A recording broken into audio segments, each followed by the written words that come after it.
Assalamualaikum warahmatullahi wabarakatuh.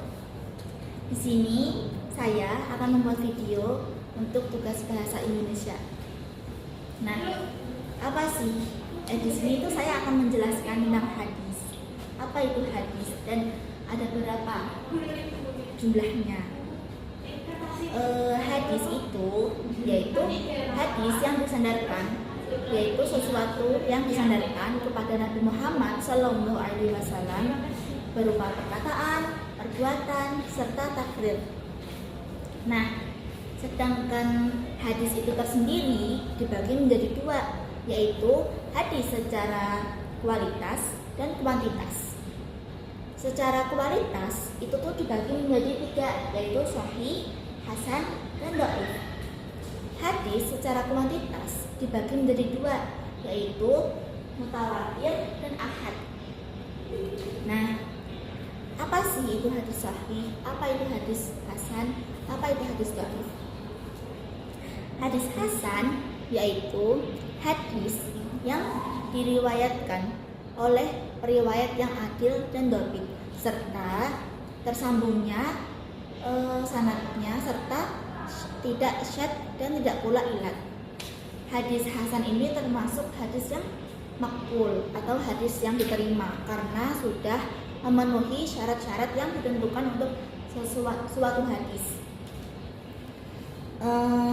Yang selanjutnya yaitu hadis hasan. Apa sih itu hadis hasan?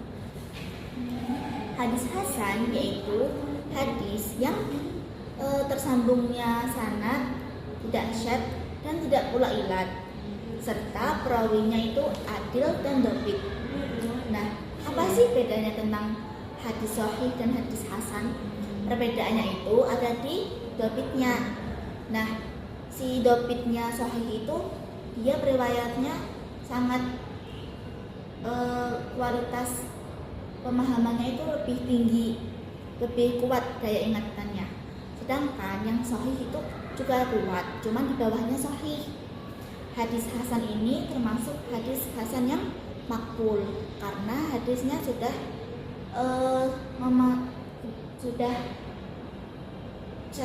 syarat-syaratnya sudah terpenuhi. Nah, sedangkan hadis yang dhaif adalah hadis yang tidak memenuhi syarat-syarat hadis, serta hadis tersebut tuh sangat tidak cocok sekali gitu. Maksudnya hadisnya tuh seperti tidak bagus karena yaitu sanadnya tidak sambung, habis itu syad serta ilat. Nah, hadis ini itu termasuk hadis yang mardud, hadis yang tidak diterima, ditolak gitu karena tidak memenuhi syarat-syarat hadis. Hadis dhaif ini kenapa seperti ditolak? Sebab-sebabnya apa? Nah, sebab-sebabnya itu ada dua, yaitu karena celaan kepada perawinya atau tentang terputusnya sanad. Nah, jika terputusnya sanad itu karena kadang tuh mu'alaf, kalau tidak mursal, kalau tidak mudalis, kalau tidak maktub.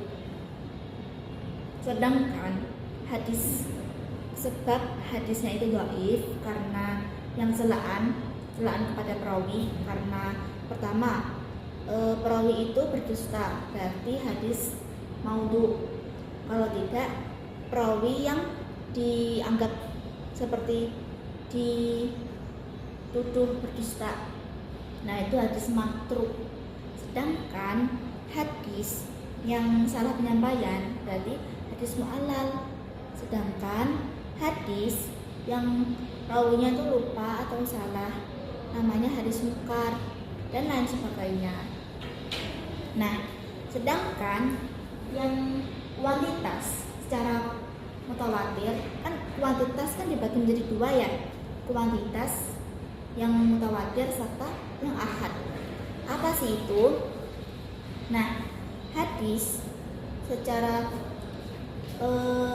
mutawatir yaitu hadis yang diriwayatkan oleh perawi yang sangat banyak, maksudnya itu berdasarkan panca indera, yaitu perawinya sangat banyak sekali. Nah, hadis mutawatir itu dibagi jadi 3, yaitu mutawatir lafzi. Perawinya itu diriwayatkan secara Nah, secara maknawi itu hadis yang lafadznya secara makna seperti gimana ya? Nabi ngomong seperti A, tapi itu ya seperti itulah.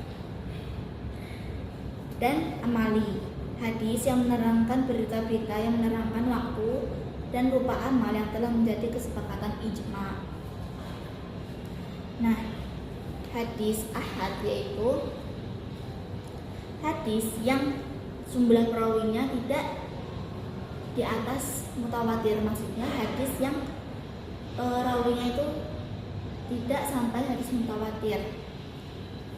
Nah, hadis ahad itu dibagi menjadi 3, yaitu hadis masyhur, hadis aziz, dan hadis gharib.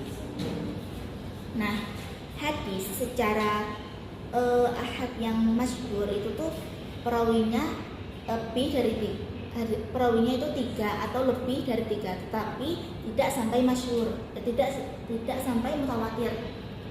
Itu tuh hadis yang masyhur di kalangan mujtahid, ahli ilmu, masyarakat umum.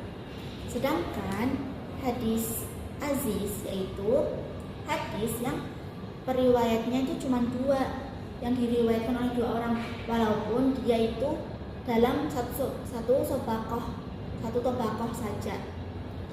Nah, sedangkan hadis gharib itu hadis yang diriwayatkan oleh 1 orang. Ya, begitulah. Cukup sekian dan terima kasih.